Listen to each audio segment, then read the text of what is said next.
Guys, ito totoo to. Gusto ko lang ikwento sa inyo kasi meron kaming bahay na matagal nang hindi natitiran. Itong bahay na to is divided into few floors. Tapos, designated sa magkakapatid kasama yung tatay ko. Napag-usapan namin magkakapatid na bumalik kami dun sa lumang bahay namin. Nasa work ako noon nung nakausap ko yung kapatid ko at napagdesisyonan namin na magpa-bless ng bahay.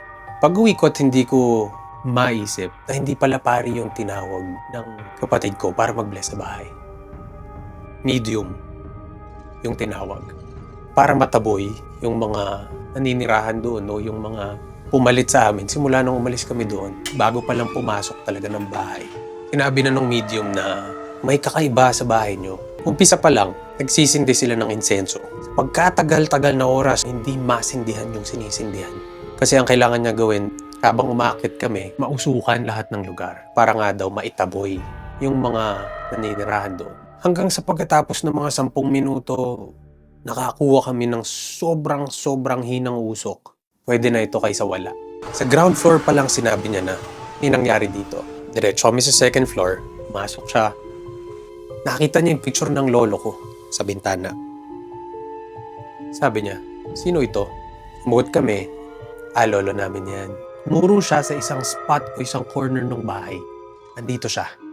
Sabi ko pa, kalokohan lang to. Wala tayong mapapala sa ginagawa natin dito. Niisip ko na baka binigyan na siya ng background ng kapatid ko. Ngunit nung tinanong ko yung kapatid ko, nag-usap na ba kayo or may alam na siya sa history ng bahay natin? Wala. Hanggang sa umikot siya sa second floor, nang sinabi niya na may mga nararamdaman siya. Makyat kami ng third floor, ganun din. Nag-insenso siya sa bahay, pag umikot sa loob. Ganun din, may mabigat na pakiramdam.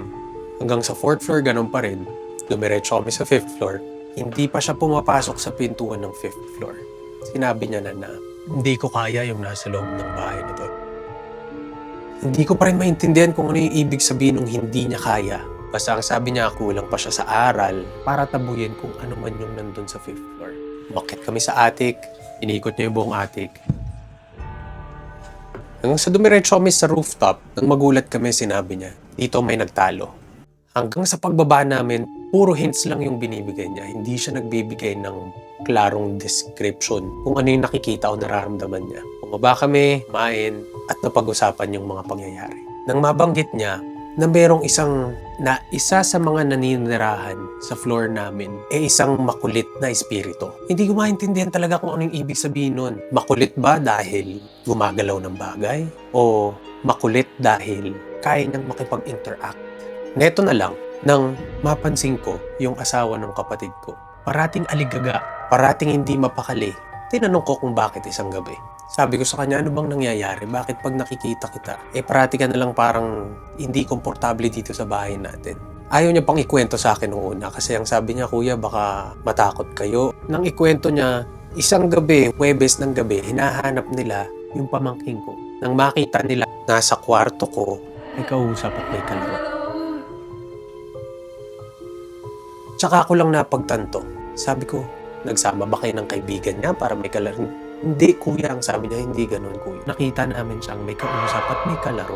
Pinagdudahan ko siya. Sabi ko sa kanya, parang hindi ako naniniwala sa kwento mo. Natapos yung gabi.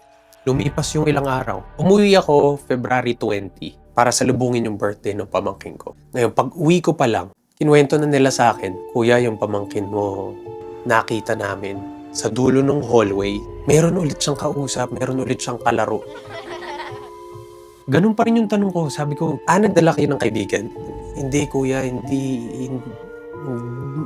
ko alam paano ipaliliwanag sa'yo dahil hindi ka naniniwala eh. Pero yung kalaro niya, hindi mo makikita. Sabi ko sa kanya, hindi ko alam kung paano ko paniniwalaan yung sinasabi niyo. Natapos yung gabi, nagpahinga kami, nang magising ako ng 2:00 ng madaling araw kasi yung pamangkin ko umiiyak. Lumabas ako ng kwarto, sumilip ako sa kwarto nila at nakita ko yung pamangkin ko nakaupo sa kama nila. Kinakausap na siya ng kapatid ko at saka ng asawa niya. Sabi ko, ano nangyari? Bakit umiiyak yung pamangkin ko? Kinuwento nila. Kasi kuya, nagising yung pamangkin mo at nagpapasamang umihi. Kaso, inaantok pa silang mag-asawa. Sabi nila, sige na, pumunta ka na sa CR at umihi ka. nang biglang umiyak yung pamangking ko. Kasi daw, yung kalaro daw niya na bata, inaaya siyang pumunta sa dulo ng hallway, sa dirty kitchen, para dun maglaro. Hindi pumayag yung pamangking ko dahil inaantok pa siya at gusto niya lang talagang umihi. Nang magulat daw siya na pinandilatan siya ng bata. At sapilitan na siyang pinalalabas ng kwarto at pinapupunta dun sa dulo ng hallway. Hindi ko alam kung papaano ko i-digest yung kwento nang binanggit sa akin ng kapatid ko. Kuya, naalala mo yung sinabi nung medium na mayroong isang espiritu na malikot dito sa floor natin. Hindi pa rin talaga ako naniniwala kasi hindi ko nakikita at hindi ko nararamdaman. Nang lumipas yung birthday ng pamangking ko, bumalik ako sa work, Sabado ng gabi ng pag-uwi ko. Tulog na sila. Pagpasok ko sa kwarto ko, nagulat talaga ako kasi nandun yung pamangking ko at ako mismo nakakita na mayroon siyang kinakausap. Tinisilip ko siyang ganyan. Nang lumapit ako sa kanya, tumingin siya sa akin. Hindi ko alam bakit siya natakot pero tumayo siya, tumakbo. Sinilip ko kung sino yung kausap niya. Walang tao, walang kahit ano. Kinabahan ako. Sabi ko, ito na ba yung pagkakataon na maramdaman ko kung sino man yung kalaro o kausap ng pamangking ko. Nayan ko yung pamangking ko, bumalik sa kwarto nila kasama yung kapatid ko, sa kanyang asawa niya. Sabi ko pa, nasaan ka ba? Hindi ko naman siya nakikita. Sinubukan ko bang hamunin? Magparamdam ka lang, magpakita ka kung gusto mo. Kahit paringgan mo man lang ako nang malaman kung may gumagalaw sa bahay namin na talagang hindi namin nakikita. 2:30 ng madaling araw. Marinig ko yung ilaw ko sa CR. Papatay bukas lang. Sinilabutan na ako. Wala akong nakita. Narinig ko lang yung ilaw sa CR nagpapatay bukas at sinilip ko nagpapatay bukas siya. O ito na ba yung pagpaparamdam mo? Mind you guys itong kwento ng pamangking ko, isa lang to sa napakaraming kwento na narinig at naipasa na sa amin mula sa mga tsuhin-tsahin namin na doon nakatira noon, sa nanay at tatay ko na originally nakatira doon sa floor namin. Hindi ko alam kung dapat ko bang paniwalaan yung nakita ko o baka mamaya may problema lang sa wiring. Kasi bata hindi natin masabi imaginary friends. Sa susunod na kabanata, ikikwento ko sa inyo kung ano pa yung mga istoryang naipasa sa amin simula nung unang panahon hanggang ngayon. Anong tingin nyo? Totoo ba na may kalaro yung pamangking ko? O natural lang sa bata magkaroon ng imaginary friends?